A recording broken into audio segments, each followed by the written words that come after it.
Hey, my name is Jim McMahon, and what I want to talk to you about tonight was a couple of different things regarding the situation that's going on right now as it encompasses the world, this pandemic of the coronavirus and the hysteria that actually goes with it.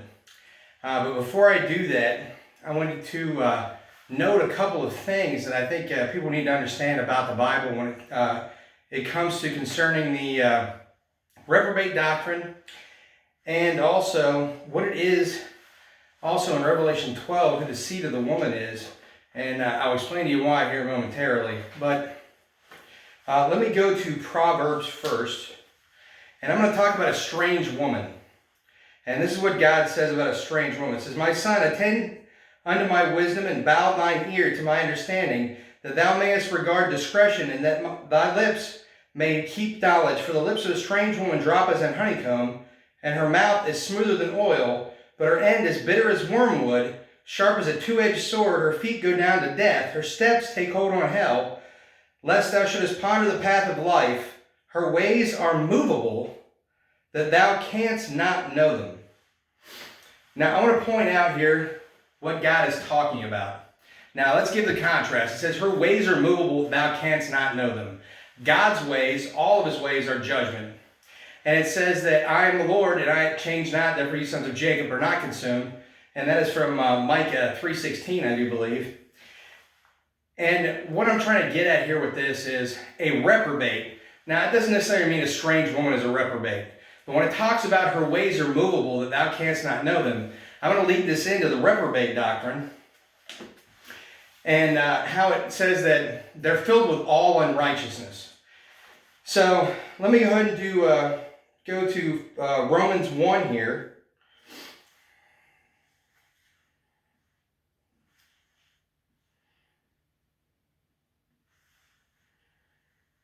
Let me get to the part where it says, when they knew when they knew God, they glorified him not as God, neither were they thankful, but became vain in their imaginations, and their foolish heart was darkened.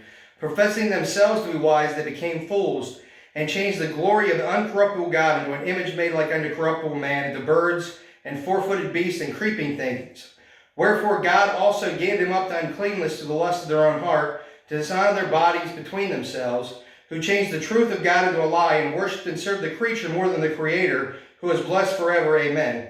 For this cause God gave them up unto vile affections, for even the women did change the natural use into that which is against nature, and likewise also men, leaving the natural use of the woman, burned in lust one toward another. Men with men, working that which was unseemly, receiving in themselves the recompense of their error, which was meat.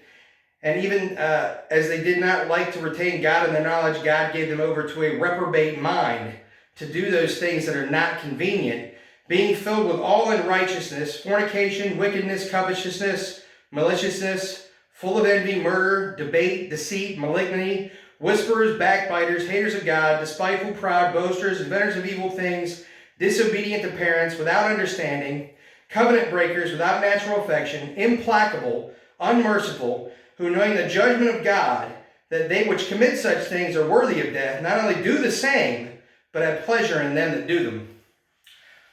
So what Paul is talking about here is this. All right, it says that they're implacable and that they're filled with all unrighteousness, and he gave a plethora of things that they're filled with, and that unrighteousness being in them. And I think here's where people get confused in this world, is that when they look at a person that is a reprobate, not every reprobate is doing all of these things. But what Paul is saying, and what we're talking about in Proverbs, when it's talking about that strange woman, it said, her ways are movable, that thou canst not know them. It means that when there's a line drawn, right, you can never trust that that line is always going to be where it was the last time you looked. So you can't ever trust that person to know that when it comes down to it, when you get down to drawing that line isn't going to be moved. All right? So what I'm talking about here with reprobates is this. A reprobate is a person that, even though you may talk to a person that is a reprobate, and again, it can seem confusing because not all reprobates are pedophiles, not all reprobates are super greedy people. You know, a lot of reprobates, they may seem to have lines drawn, But the bottom line is, when it comes to the lust of themselves, they'll always be able to justify moving that line. But there are people in this world, and this is why I want to go to the seed of the woman here, and why it actually is important to understand that the seed of the woman does not encompass the seed of the serpent in Revelation 12.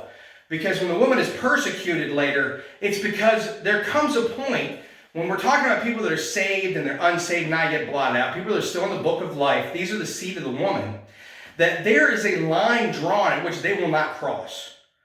And that line that's drawn that they will not cross, that is kind of like what's being tested right now. And that's why I'm talking about this even to begin with. So when you have a reprobate, there's always a way, being filled with all unrighteousness, there's always a way to move that line with them. And their ways are movable that thou canst not know them. There's no way for you to be sure that person is ever going to move it. And actually, if they're a reprobate, you can actually be assured that that line will move. There is something that will cause them to be able to justify it in their mind to move that line as to what they will and they will not do. What they're willing to do to achieve whatever it is in their mind. They can use logic to their own logic now. This is not going to be the logic of God. Okay? Not something from the Word of God. If you speak not according to these words and there is no light in you, so someone with light in them is not going to be able to say, well, there's a way to justify this. It's just impossible. There's going to be a line drawn somewhere. Now, I can't say with every single Christian where that line is going to be, but again, there's going to be a line drawn somewhere. And that line is not going to be movable. There will be a point at which they come up against that wall and there's no place else for them to go. They're not going to cross that line. And that is everyone that's in the book of life. That is everyone that is the seed of the woman. And that is why eventually all the seed of the woman is going to be persecuted during the time of the Antichrist when he's here on the earth. Now, I'm not going to get deep into Revelation 12, but I just kind of want to point that out. And I will point out, when the woman, it talks about the woman in Revelation 12, where she's carried off in her place for a time, times, and half a time to be hid from the face of the serpent, that wilderness that she's carried off into is actually the world. And if you go to Isaiah 14:17, what you will see is it talks about Satan, and he was making the world as a wilderness. So when he's permanently cast out of heaven, then the period of time prior to his permanent casting out, the world is not a wilderness. But afterward, when he is permanently cast to the earth, then the world becomes a wilderness. So when it's talking about her being carried off into her place for a time, times, and half a time from the face of the serpent, it's actually talking about movement through time, not movement through space, because the world just becomes a wilderness. And the place that we're actually taken off into is God himself. And that is our refuge. He's our refuge and our strength, a present help in trouble. He's a little sanctuary for us in all the places we are scattered throughout the earth. So, the persecution that's going to be going on during that time period is because there's going to be a line drawn with the people that are the seed of the woman. The people that are not the seed of the woman, the reprobates, they're going to be able to justify in their mind by whatever means, it doesn't matter, they'll be able to accept that this has to happen. These things have to happen. And if we look at today, and this is really, again, why I'm going back to this again, is we look at today right now, and we look at the world, and you see how far we're getting pushed. And what's happened is this, and if you've been paying attention, we've been getting pushed towards this global government, and the removing of the weapons from the people, and the taking away of everybody's rights. And everyone's looking down that path and they're like, no, we're not going there. It doesn't matter what you do, you can't get me to go there. So what they did is they got on their boogeyman mask. Now I'm not saying, again, let's look at this prospectively. I'm not saying the coronavirus isn't a real event. I'm not calling it a hoax. I believe it is a real virus. I believe the hype is way more than it actually should be. But the point here is that they are using this right now to test for a future event. They want to see how far they can push the people down this path that they were refusing to go down. And so what they're doing is they're putting on their boogeyman mask and they're going, boom! So everybody starts taking off down the road. Now, we're not going to run all the way down there. They already know that. But they want to see how far we're going to go. And before we stop, and we're like, no, okay, that's far enough. I'm not going any further. Okay, so this is the Hegelian dialectic. It's thesis, antithesis, synthesis. So they couldn't get us all the way down that road. So now they're putting on this mask and they're scaring the people to run down that road. Now, obviously, once we're down that road, usually what happens is they put a roadblock so we can't go back. So look at what we're looking at here. If you want to see what's going to happen in this future event, and again, I'm not saying that this is the event where we're going to move into the one world government today, because I think there's some other things that are precursors to this, biblically, that actually have to happen first. But if you want a front line look at what's going to happen when we get to this point, take a look at today. This is the precursor to moving to a cashless society. Oh, it's for your health, it's for your safety. So we're already putting these things up on the chopping block right now. All these freedoms and liberties that we do have, they're being usurped immediately under the guise of emergency necessitation. So these people are looking at this as an opportunity. And if you look at, honestly, look at the democratically controlled big cities like Chicago, they're already talking about locking down liquor. You know, obviously I'm not an advocate for alcohol. But the point here is this, even biblically, God does not restrict that.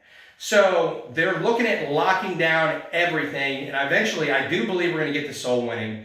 I don't think the devil has forgotten about us. There's going to be a point at which we're going to start being persecuted for going out and knocking doors. Maybe not from the religious perspective. Now, we get enough of that if you go out and soul win, you understand what I'm saying. But we're going to get a lot of this pushback. It's going to be from people saying, well, there's a chance you could be bringing a disease to my door. Now, some people are going to be, and I do believe this is a possibility, there's going to be people that are more receptive to this because, you know, death is actually on their mind. So now you're going to have kind of an in-between here of people that really want the gospel and then people that really don't want the gospel. So I think the lines are going to be drawn where it's going to be a lot more black and white. And again, going back to my Revelation 12 video that I made, when you finally find out, if you believe what I believe about what the water is out of the mouth of the serpent being the seed or spirit of Antichrist, going after the seed of the woman, the saved and the unsaved not yet blotted out, and the earth drinks in the flood, and how it actually helps us in the end is that black and white line, because they're all bound in bundles to be burned. Matthew 13:30, gather together first the tares and bind them in bundles to burn them. So as these reprobates are all getting funneled into the city to take the mark of the beast, the saved and the unsaved not yet blotted out are left alone together, that we can give them the gospel. So, again, I just want to throw that in there. But going back to what I was saying, with this Hegelian dialectic that they're moving towards this end goal that they've been trying to push us to for quite a while, but they've not been able to get us to run down that road. Well, the boogeyman of the COVID-19 has showed up, and it's scared people enough that they're not pushing back.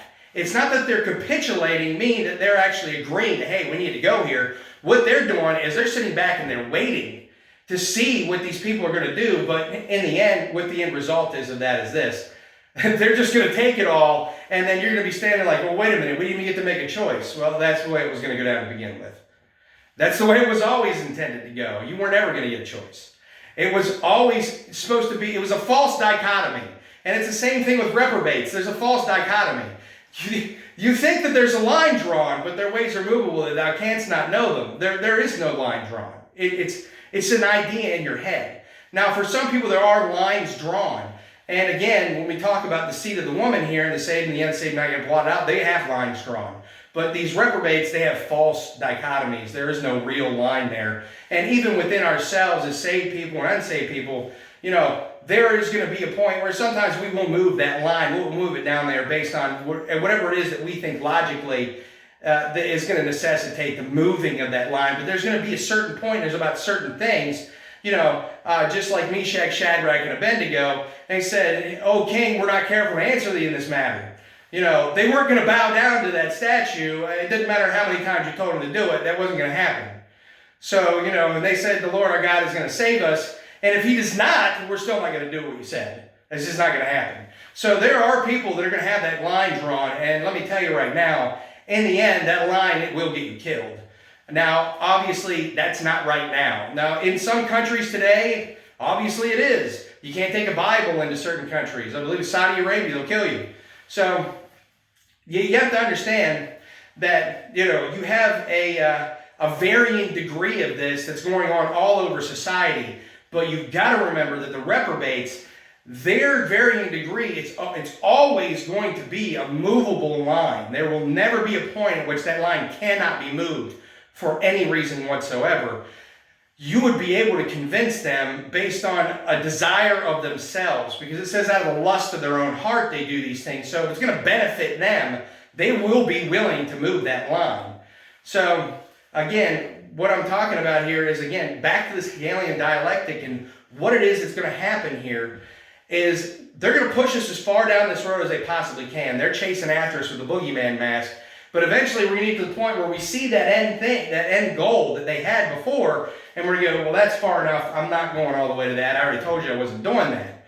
So then they're going to know, but like I said, they're going to put up roadblocks behind us. Now, we've been able to weave through that on some of the things that they've taken from us, but it's going to be just like 9/11. They had the Patriot Act already prepared. There was nothing that they did not know was going to happen except for the exact results. They can never actually predict that. I don't think that anyone looking at this could have actually exactly predicted what was going to happen. Otherwise, they would have done that. They would have already had things in place to put up the roadblocks everywhere. So what they did is they hoped for that, and now they're going to throw up these roadblocks on the backside to where we're not going to be able to back off from this. We're going to have to move forward towards that other end goal. We're not going to be able to go back. We may get a little bit of pushback, but there's going to be a point at which they're not going to allow us to go back any further than that, and that's the way that it always is. If you look at history, it's happened over and over and over and over again. This is not anything new. There's nothing new under the sun. So I just want to talk to you about that, and specifically I wanted to help people to understand that reprobate doctrine and the fact that God's ways are not movable and that you can know his ways. All his ways are justice and judgment. They're right here in this book. And if you know God by reading his word and walking in the Spirit of the Lord, then that light that is in you is going to guide you, and you're going to have those lines. And you want to be conformed to the image of Christ, where you're going to have the same lines that he does. Now, we're going to do it perfectly. So that's never going to happen until we're out of this body into our brand new immortal bodies. But we want to teach other people these things so that they can understand them, because right now there's lots of unsaved people out there that need their doors knocked. So getting back to the soul winning thing that I hit on in the other video, we can't stop doing this. And I'm not saying don't be pragmatic here. I am going to trust God a lot on this, where I'm going to go out and knock these doors, and I'm going to pray they don't get sick. And I'm going to pray they don't get other people sick. So I have a little bit of a head cold right now. So I don't think it's the coronavirus. I'm just going to throw that in there. But that's what I want to put out here tonight. And I hope you enjoyed it. And you have a blessed day. Amen.